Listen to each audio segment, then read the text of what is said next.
চলো এবার দেখি আমরা সংবিধানের গঠন। দেখো সংবিধানের গঠন জানার আগে সবার আগে জানা জরুরি যে সংবিধানে কী কী রয়েছে। দেখো পড়েছি সংবিধানে কী কী রয়েছে। একটা প্রিয়াম্বেল মানে মুখবন্ধ, 450টারও বেশি ধারা বা আর্টিকেল। এই 450টা ধারা আছে, 22টা, কোনো কোনো জায়গায় 25টা পার্টের মধ্যে বলা থাকে, 25টা পার্ট, 450 ধারা, আর 12টা তফসিল বা শিডিউল, 12টা তফসিল। এই নিয়ে আমাদের কনস্টিটিউশন কিন্তু গঠিত। এবার দেখি যেগুলো দরকার, ইম্পর্টেন্ট কোনগুলো প্রয়োজন হবে আমাদের কনস্টিটিউশন জানার জন্য। দেখো পার্ট 1, সংবিধানের পার্ট 1। পার্ট 1-এ কী লেখা আছে দেখো। পার্ট 1-এ 1 নম্বর থেকে 4 নম্বর আর্টিকেল পর্যন্ত আছে। এইগুলো কিন্তু মনে রাখো, যেখানে বলছি 1 নম্বর থেকে 4 নম্বর আর্টিকেল পর্যন্ত কিন্তু পার্ট 1-এ আছে। সেখানে কী বলা হচ্ছে, টেরিটরি অফ ইন্ডিয়া, অর্থাৎ ভারতবর্ষের সীমানা, ভারতবর্ষের বাউন্ডারি বা প্রতিবেশী দেশের সঙ্গে বর্ডার কেমন আছে বা রাজ্যের বর্ডার কেমন, টেরিটরি অফ ইন্ডিয়া সম্বন্ধে কিন্তু লেখা আছে পার্ট 1-এ। 2 নম্বর, প্রচুর আসে পরীক্ষায় 2 নম্বর পার্টটা, সিটিজেনশিপ বা নাগরিকত্ব। নাগরিকত্ব কিন্তু 2 নম্বর পার্টে আছে, আর আর্টিকেল 5 থেকে 11 নম্বর পর্যন্ত কিন্তু নাগরিকত্বে লেখা আছে। পার্ট 3, 3 নম্বর পার্ট। 3 নম্বর পার্ট আছে ফান্ডামেন্টাল রাইটস বা মৌলিক অধিকার। এটাও গুরুত্বপূর্ণ, প্রচুরবার আসে যে ফান্ডামেন্টাল রাইটস কোন পার্টে আছে। এইবার দেখো এই ফান্ডামেন্টাল রাইটসগুলির মধ্যে যে আর্টিকেলগুলো আছে 12 থেকে 35 নম্বর, তার মধ্যে যেগুলো পরীক্ষায় আসে সেগুলো আমি একবার আলোচনা করে দিই। দেখো প্রথমে না এই কটা আর্টিকেলই মনে রাখো, তারপরে ধীরে ধীরে আরও আর্টিকেলগুলো মনে রাখার চেষ্টা করো। যেমন 12 নম্বর আর্টিকেল আছে ডেফিনেশন। আর দেখো right to equality, fundamental rights আমরা আলাদা করে পড়ব। সাম্যের অধিকার আর্টিকেল 14 থেকে 18 পর্যন্ত আছে। সাম্যের অধিকার আর্টিকেল 14 থেকে 18 পর্যন্ত রয়েছে। তো 14 নম্বর আর্টিকেলে আছে ইকুয়ালিটি বিফোর দ্য ল, আইনের চোখে সবাই সমান। 14 নম্বর আর্টিকেল খুব আসে পরীক্ষায়। 15 নম্বর আর্টিকেলে কী লেখা আছে বলছে, provision of discrimination on grounds of religion, race, caste, sex or place, অর্থাৎ রেস, কাস্ট, সেক্স, প্লেস এইসব হিসেবে কাউকে আলাদা করা যাবে না, সবাইকে একরকম দেখতে হবে। Article 16, equality of opportunity in matter of public employment. Public employment যখন হবে তখন সবাইকে সমান অধিকার দিতে হবে। 17 নম্বর আর্টিকেল সবচেয়ে গুরুত্বপূর্ণ, এখানে 17 নম্বর আর্টিকেল আর 19 নম্বর আর্টিকেল। 17 নম্বর আর্টিকেল বলছে অ্যাবলিশন অফ আনটাচেবিলিটি, অস্পৃশ্যতা দূরীকরণ বা অ্যাবলিশন অফ আনটাচেবিলিটি, এটা 17 নম্বর আর্টিকেলে আছে। পরীক্ষার ডিরেক্ট এই আর্টিকেল নম্বরটা জিজ্ঞাসা করে, অ্যাবলিশন অফ আনটাচেবিলিটি কত নম্বর আর্টিকেলে আছে। 19 নম্বর, ফ্রিডম অফ স্পিচ, বাক স্বাধীনতার অধিকার। 19 নম্বর, বাক স্বাধীনতার অধিকার, এটা একটা ফান্ডামেন্টাল রাইটস। নেক্সট দেখো 21 নম্বরে রয়েছে protection of life and personal liberty, নিজের জীবনকে রক্ষা করার অধিকার কিন্তু 21 নম্বর ধারায় দিয়েছি। 21-এর এ, এটা কিন্তু 86তম সংশোধনী, 2002-তে এটাকে প্রথম থেকে ছিল না, এটা কিন্তু অ্যাডপ্ট করা হয় 86তম সংবিধান সংশোধনী 2002 সালে। রাইট টু এডুকেশন, শিক্ষার অধিকার। রাইট টু এডুকেশন কিন্তু এখন fundamental rights after 86th amendment of Indian constitution in 2002। পরের আর্টিকেল দেখবো আমরা 23 নম্বর আর্টিকেল। 23 নম্বর আর্টিকেলে বলছে prohibition of force labour. Prohibition force labour, কাউকে জোর করে বলপূর্বক কিন্তু কোনো কর্মগুলির মধ্যে পরবর্তী যে তোমার আর্টিকেলটা জানতে হবে সেটা হচ্ছে আর্টিকেল 24।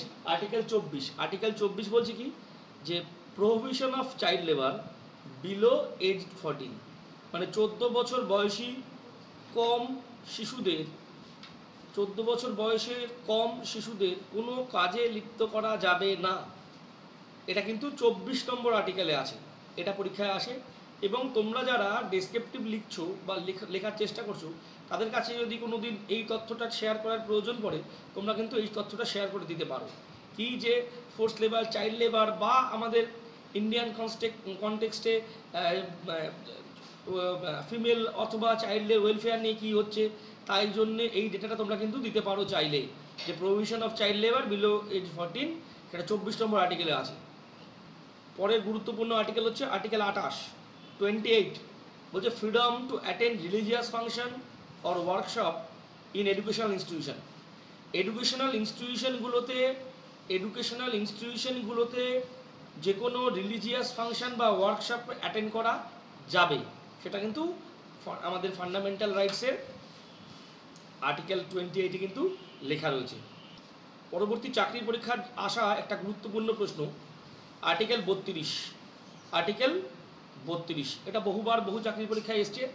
বলছে এই আর্টিকেল 32 কি লেখা আছে, বলছে গ্র্যান্টেড কনস্টিটিউশনাল রেমেডিস, সাংবিধানিক প্রতিবিধানের অধিকার, সাংবিধানিক প্রতিবিধানের অধিকার, এটা ন্যস্ত করছে কোথায়, আর্টিকেল 32-এ, যাকে B R. Ambedkar soul of constitution বলেছিলেন। তবে কয়েকটা পরীক্ষায় অপশানে কিন্তু এই আর্টিকেল 32 কথা লেখা থাকে না, প্রশ্ন আসে যে সোল অফ কনস্টিটিউশন কোনটা, সেখানে কিন্তু অনেক সময় এই মৌলিক অধিকার বা ফান্ডামেন্টাল রাইটস অপশন থাকে, কারণ এই মৌলিক অধিকার 12 থেকে 35 নম্বর আর্টিকেল পর্যন্ত আছে, তার মধ্যে 32 নম্বর আর্টিকেলে কিন্তু সাংবিধানিক প্রতিবিধানের অধিকারের কথা বলা রয়েছে, যাকে বি.আর. আম্বেদকর বলেছিলেন সোল অফ কনস্টিটিউশন। অর্থাৎ ঘুরপথে মৌলিক অধিকারই হলো সোল অফ কনস্টিটিউশন, যদিও এটা আর্টিকেল 32-এ কিন্তু রয়ে গেছে। তো আমরা প্রথম 3টে পার্ট আমরা দেখে নিয়েছি। তো প্রথম 3টে পার্টের মধ্যে কোনটায় কী ছিল, 1 নম্বরে ছিল হচ্ছে ভারতের বিভিন্ন বাউন্ডারি, 2 নম্বরে ছিল নাগরিকত্ব, 3 নম্বরে মৌলিক অধিকার। এবার আসলে আমরা 4 নম্বর পার্টে। 4 নম্বর পার্ট বলছে directive principal of state policy, বাংলায় যাকে বলছি রাষ্ট্র পরিচালনার নির্দেশমূলক নীতিসমূহ, যা 36 থেকে 51 নম্বর আর্টিকেল পর্যন্ত আছে, যা আর্টিকেল 36 থেকে 51 পর্যন্ত আছে। পরীক্ষায় আসে যে directive principal of state policy কত নম্বর থেকে কত নম্বর আর্টিকেলে রয়েছে। এইবার দেখো এই ডিরেক্টিভ প্রিন্সিপাল অফ স্টেট পলিসিসের মধ্যে আর্টিকেলগুলোর মধ্যে যেগুলো চাকরির পরীক্ষায় আসে বেশি সেগুলো নিয়ে একটু আলোচনা করা যায়। যেমন article 40, article 40 directive principal of state policy বা রাষ্ট্র পরিচালনার নির্দেশমূলক নীতির আর্টিকেল 40-এ লেখা আছে অর্গানাইজেশন অফ ভিলেজ পঞ্চায়েত। বহু পরীক্ষায় এসছে যে অর্গানাইজেশন অফ ভিলেজ পঞ্চায়েত কত নম্বর আর্টিকেলে আছে। আর্টিকেল 40টা গুরুত্বপূর্ণ। দেখো article 45 provision for free compulsory education for children, তার মানে কি যে প্রত্যেকটা বাচ্চাকে ফ্রি কম্পালসারি এডুকেশন দিতে হবে। এটা কত নম্বরে আছে নির্দেশমূলক নীতির বা ভারতীয় কনস্টিটিউশনের 4 নম্বর পার্টের 45 নম্বর আর্টিকেলে রয়েছে। দেখো protection of safeguarding of forest and wild life, বনভূমি এবং বন্য জীবনকে সংরক্ষণ করতে হবে, এটা কিন্তু রাষ্ট্র পরিচালনা নির্দেশমূলক নীতির মধ্যে রয়েছে। এটা 48-এর এতে রয়েছে, এটা 48-এর এ আর্টিকেলে রয়েছে। নেক্সট বলছি কি protection of the place of historical interest and national importance, সমস্ত ঐতিহাসিক স্থান স্মৃতিসৌধ যার গুরুত্ব আমাদের জাতীয় স্তরে অপরিসীম, সেই জায়গাগুলোকে সংরক্ষণ করতে হবে, এটা কিন্তু রাষ্ট্র পরিচালনার নির্দেশমূলক নীতির 49 নম্বর আর্টিকেলে আছে। তো ইন্ডিয়ান কনস্টিটিউশনের পার্ট 4-এর 49 নম্বর আর্টিকেলে কিন্তু এটা রয়েছে যে বিভিন্ন স্মৃতিসৌধগুলোকে কিন্তু সংরক্ষণ করতে হবে। এছাড়াও দেখো, এছাড়াও যেটা বলছিলাম যে আরেকটা প্রশ্ন এটা আসে, সেটা হচ্ছে কল্যাণকর রাষ্ট্র বা ওয়েলফেয়ার স্টেট, এই ওয়েলফেয়ার স্টেট বা কল্যাণমূলক রাষ্ট্র বা জনকল্যাণমূলক রাষ্ট্রের কথা কিন্তু এই রাষ্ট্র পরিচালনার নির্দেশমূলক নীতির মধ্যে লেখা রয়েছে। এই লাইন এবার দেখো পরের পার্ট যেটা রয়েছে সেটা হচ্ছে পার্ট 4-এর এ, পার্ট 4-এর এ, আর আর্টিকেল হচ্ছে 51A। 4-এর এ বা 51A-তে কী আছে, ফান্ডামেন্টাল ডিউটিস বা মৌলিক কর্তব্য। এই ফান্ডামেন্টাল ডিউটিস বা মৌলিক কর্তব্য কিন্তু প্রথম থেকেই ভারতের সংবিধানে ছিল না, এটাকে অ্যাড করা হয় 42তম সংশোধনী 1976। এর আগেও আমরা 42তম সংশোধনী 1976-কে দেখেছি, সেখানে কনস্টিটিউশনের প্রিয়াম্বেলে কিছু কথা অ্যাড করা হয়েছিল। তো 42তম সংশোধনী 1976 আরও কি অ্যাড করা হয়েছে যে ভারতের নাগরিকদের কিছু মৌলিক কর্তব্য বা ফান্ডামেন্টাল ডিউটিস। তো ফান্ডামেন্টাল ডিউটিস কোথায় রয়েছে, পার্ট 4-এর এ বা আর্টিকেল 51A। দেখো আগে 10টা মৌলিক অধিকার ছিল, মৌলিক কর্তব্য ছিল ভারতের নাগরিকদের, বর্তমানে আছে কিন্তু 11টা। 11 নম্বরটা কি অ্যাড করা হয়েছে, বলা হচ্ছে 6 থেকে 14 বছরের শিশুদের শিক্ষার ব্যবস্থা সুনিশ্চিত করা পিতামাতার মৌলিক কর্তব্য, এটাই কিন্তু নতুন করে অ্যাড করা হয়েছে। এবার পার্ট 5, এবার দেখবো আমরা পার্ট 5। এই পার্ট 5-এ কি দেখবো, পার্ট 5 আছে 52 থেকে 152 নম্বর আর্টিকেল পর্যন্ত। আর পার্ট 5-এ কী বলা আছে? দ্য ইউনিয়ন এক্সিকিউটিভ বা কেন্দ্রের গঠন। কেন্দ্রের গঠন কি? প্রধানমন্ত্রীর দায়িত্ব কার্যাবলী, রাষ্ট্রপতি, অ্যাটর্নি জেনারেল, সংসদের গঠন, কন্ট্রোলার অডিটর জেনারেল বা ক্যাগ, এটা ফুল ফর্মটা পরীক্ষায় আসে, ক্যাগের ফুল ফর্ম পরীক্ষায় আসে, কন্ট্রোলার অ্যান্ড অডিটর জেনারেল। ভারতের যিনি সর্বোচ্চ হিসাব পরীক্ষক তাকে আমরা ক্যাগ বলি। তো এইগুলো রয়েছে আমাদের 5 নম্বর পার্টে। তো দেখো এই 5 নম্বর পার্টের যে আর্টিকেলগুলো জানা জরুরি বা যে আর্টিকেলগুলো থেকে পরীক্ষায় প্রশ্ন এসছে সেগুলো আলোচনা করা যাক। 1 নম্বর দেখো আর্টিকেল 52। আর্টিকেল 52তে কিন্তু রাষ্ট্রপতি সংক্রান্ত কথা লেখা রয়েছে। আর্টিকেল 54, আর্টিকেল 54তে রাষ্ট্রপতির নির্বাচন সংক্রান্ত পদ্ধতি লেখা রয়েছে।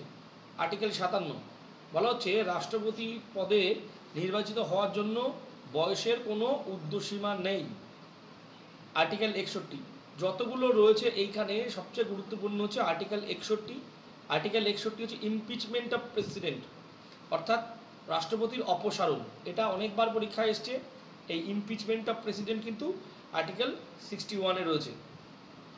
নেক্সট দেখবো আমরা আর্টিকেল 63। আর্টিকেল 63-তে কিন্তু উপরাষ্ট্রপতির কথা লেখা রয়েছে। আর্টিকেল 66 উপরাষ্ট্রপতির নির্বাচনের কথা লেখা রয়েছে, ভাইস প্রেসিডেন্ট। আর্টিকেল 75 এটাও একটা গুরুত্বপূর্ণ আর্টিকেল, বলছে council of ministers are collectively responsible to the Lok Sabha, অর্থাৎ সংসদে যে মন্ত্রী পরিষদ আছে তারা কিন্তু লোকসভার কাছে দায়বদ্ধ। সংসদে যে মন্ত্রী পরিষদ আছে তারা কিন্তু লোকসভার কাছে দায়বদ্ধ। এটা কিন্তু পরীক্ষার প্রশ্নটা এই লাইনটা চলেই আসে। Council of minister are collectively responsible to বলে 4টে অপশান থাকে, prime minister, president, parliament, Lok Sabha. Answer হবে লোকসভা। পরবর্তী আর্টিকেল দেখো আর্টিকেল 76। এখানে অ্যাটর্নি জেনারেলের কথা লেখা রয়েছে। অ্যাটর্নি জেনারেল হচ্ছেন ভারতের সবচেয়ে আইনের বা আইন সংক্রান্ত বিষয়ের সর্বোচ্চ ব্যক্তি হলেন ভারতের অ্যাটর্নি জেনারেল। তো এই অ্যাটর্নি জেনারেল সংক্রান্ত পরীক্ষায় আরেকটা প্রশ্ন আসে, যে এটা কারেন্ট অ্যাফেয়ার্স আসে, সেটা হচ্ছে বর্তমানে অ্যাটর্নি জেনারেল কে ছিলেন বা কে আছেন। দেখো বর্তমানে ভারতের অ্যাটর্নি জেনারেল হচ্ছে কে বেনুগোপাল। কে বেনুগোপাল বর্তমানে কিন্তু অ্যাটর্নি জেনারেল কে বেনুগোপাল রয়েছেন। এর আগে ছিল মুকুল রোহতাগি। আর্টিকেল 79। আর্টিকেল 79-এ কনস্টিটিউশন অফ পার্লামেন্ট মানে পার্লামেন্টের গঠন সংক্রান্ত কথা লেখা রয়েছে। যেমন কনসিস্ট অফ রাজ্যসভা যাকে বলা হচ্ছে house of state and Lok Sabha যাকে বলা হচ্ছে হাউস অফ পিপল, এর কনস্টিটিউশন সম্বন্ধে লেখা আছে আর্টিকেল 79-তে। Article 83 duration of house of parliament, খুব গুরুত্বপূর্ণ। Article 84 qualification for membership of parliament. Article 99 oath and affirmation of parliament. Article 108 এটা খুব গুরুত্বপূর্ণ। Article 108 joint sitting of both house মানে লোকসভা আর রাজ্যসভার যৌথ সম্মেলনের কথা কিন্তু আর্টিকেল 108 নম্বরে লেখা রয়েছে। তো আমরা দেখলাম যে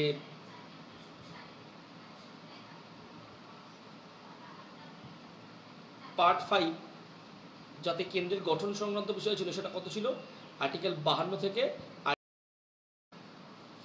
এইবার পরবর্তী আর্টিকেল যেটা গুরুত্বপূর্ণ এইখানে সেটা দেখবো একটু, সেটা কী ছিল দেখো।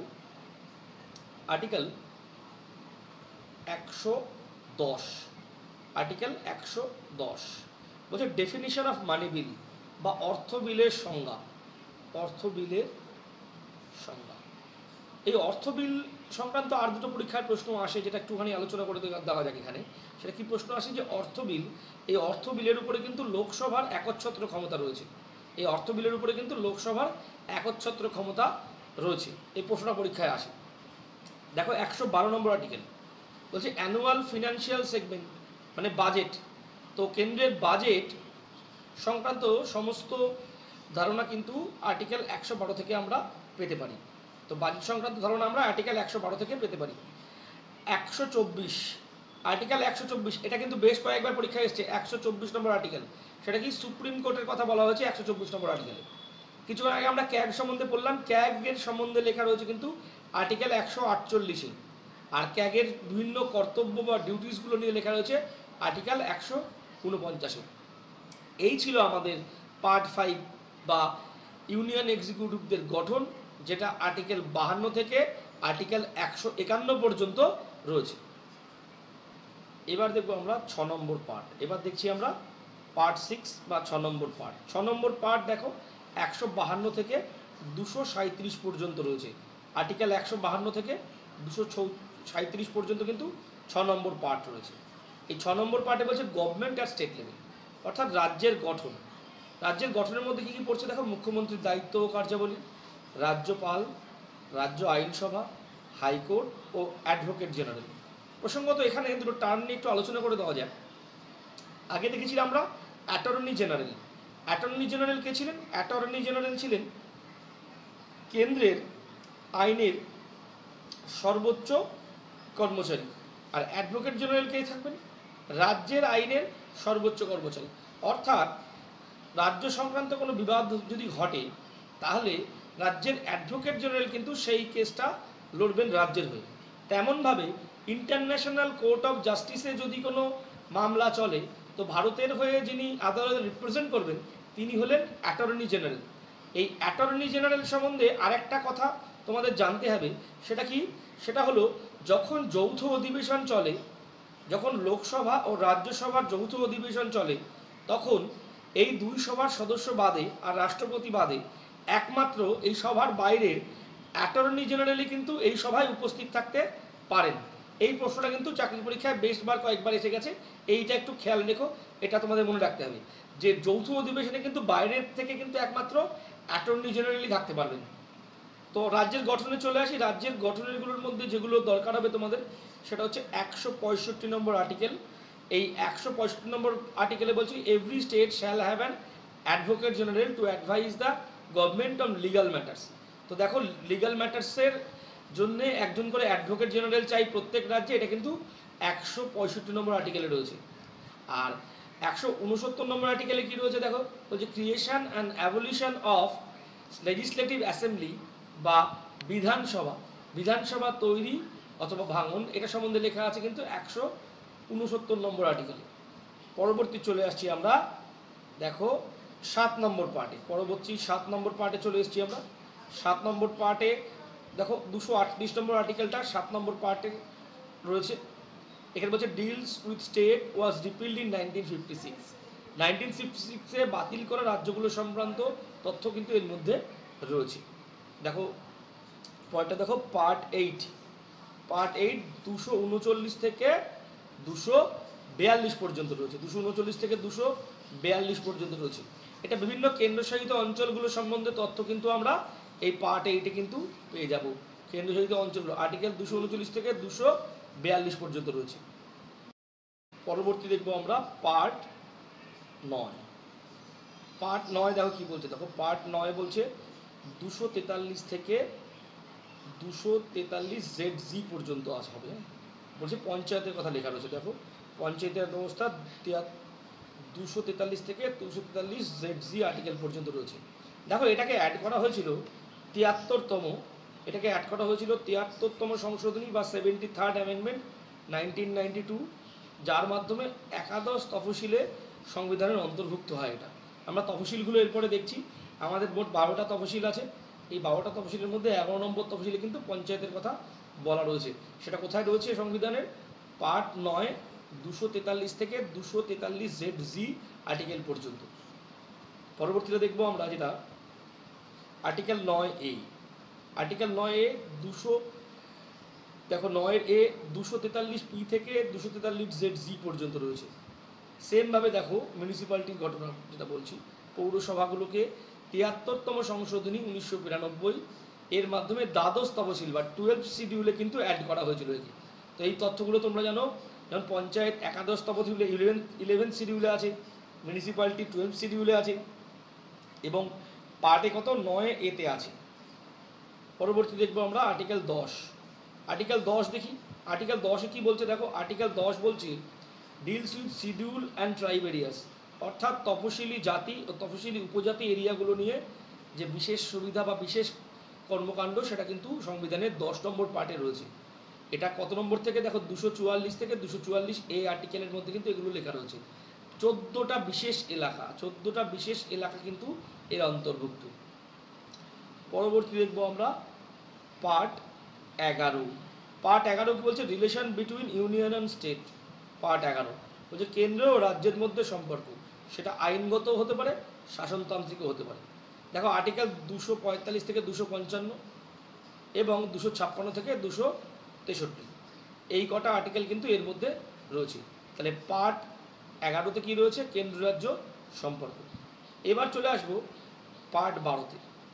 বলছে পার্ট 12 কি বলছে? Distribution of revenue between union and state and finance commission. দেখো অর্থ কমিশন এবং কেন্দ্র রাজ্যের মধ্যে যে আর্থিক সম্পর্ক তা কিন্তু এই পার্ট 12তে লেখা রয়েছে। এটা কত নম্বর আর্টিকেল থেকে কত নম্বর আর্টিকেলে আছে? দেখো 264 থেকে 300 নম্বর আর্টিকেল পর্যন্ত আছে। এর মধ্যে এই যে পার্ট 12-র মধ্যে একটা আর্টিকেল খুব গুরুত্বপূর্ণ, সেটা কত? দেখো আর্টিকেল 280। এই article 280 appointment of finance commission. Finance commission বা অর্থ কমিশন কত নম্বর আর্টিকেলে আছে? 280। পরবর্তী পার্ট রয়েছে পার্ট 13। পার্ট 13 দেখো আর্টিকেল 301 থেকে 307 পর্যন্ত।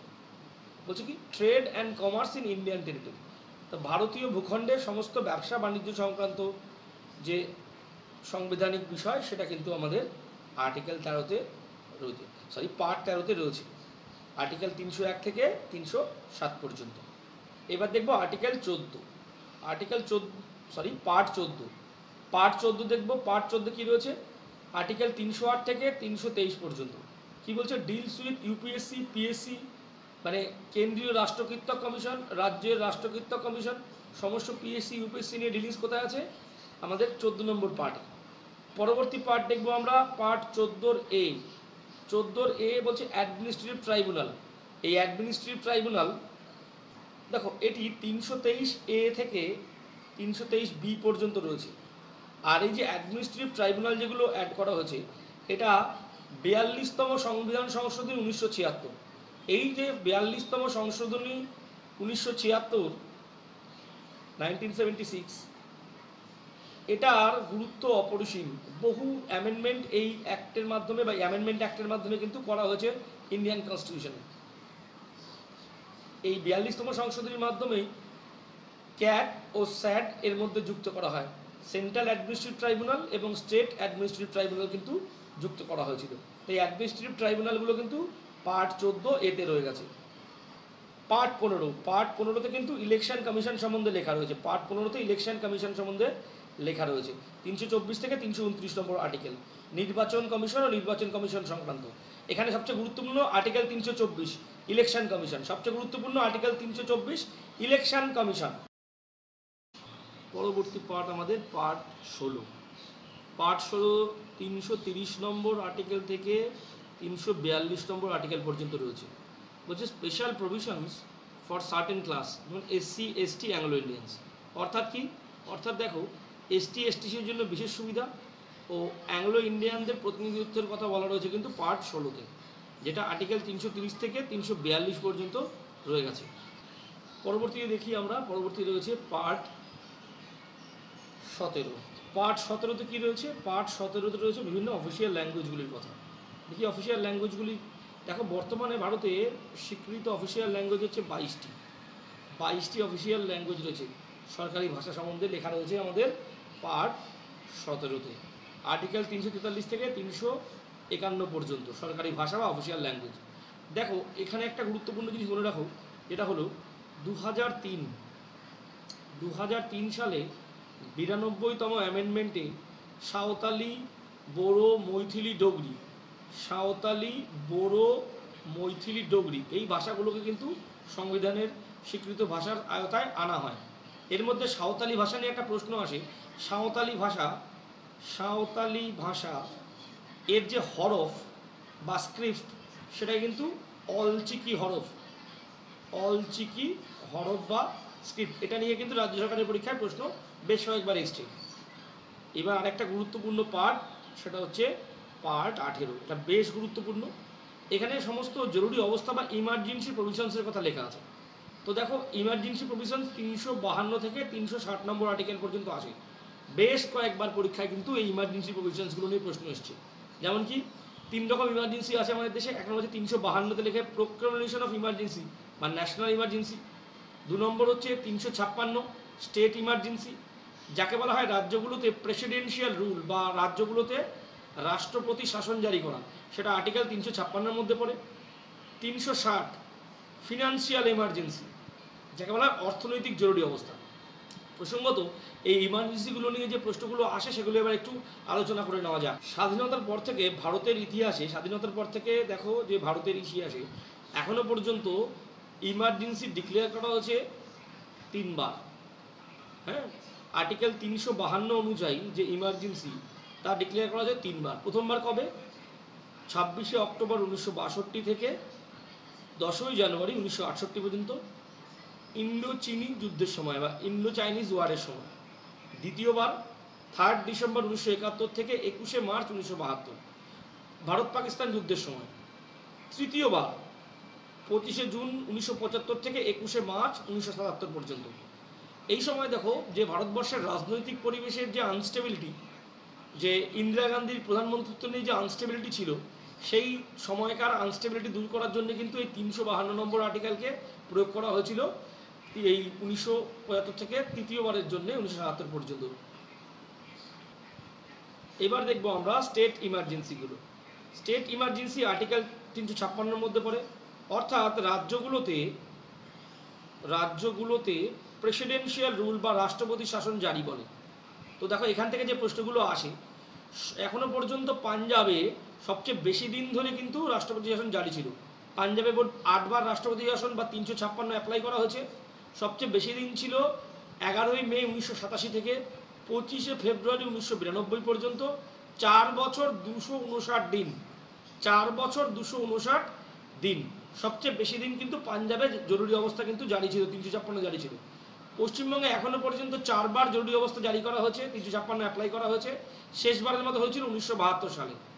আর পরীক্ষা এটা প্রশ্ন আসে, সবচেয়ে বেশিবার কোন রাজ্যে জরুরি অবস্থা বা 356-কে জারি করা হয়েছে বা রাষ্ট্রপতি শাসন জারি করা হয়েছে? তার উত্তর হবে উত্তরপ্রদেশ। উত্তরপ্রদেশে এখনো পর্যন্ত 10 বার কিন্তু এই জরুরি অবস্থা বা আর্টিকেল 356 বা প্রেসিডেন্সিয়াল রুল কিন্তু জারি করা হয়েছে। চলে আসছি ফিনান্সিয়াল এমার্জেন্সির ক্ষেত্রে। ফিনান্সিয়াল এমার্জেন্সির ক্ষেত্রে একটা গুরুত্বপূর্ণ জিনিস মনে রাখো, এখনো পর্যন্ত আমাদের দেশে একবারও কিন্তু ফিনান্সিয়াল এমার্জেন্সি জারি করা হয়নি। ফিনান্সিয়াল ইমার্জেন্সি কিন্তু আমাদের দেশে এখনো পর্যন্ত একবারও জারি করা হয়নি। পরীক্ষায় প্রশ্ন কিন্তু এটাই আসে। এবার আর্টিকেল 19।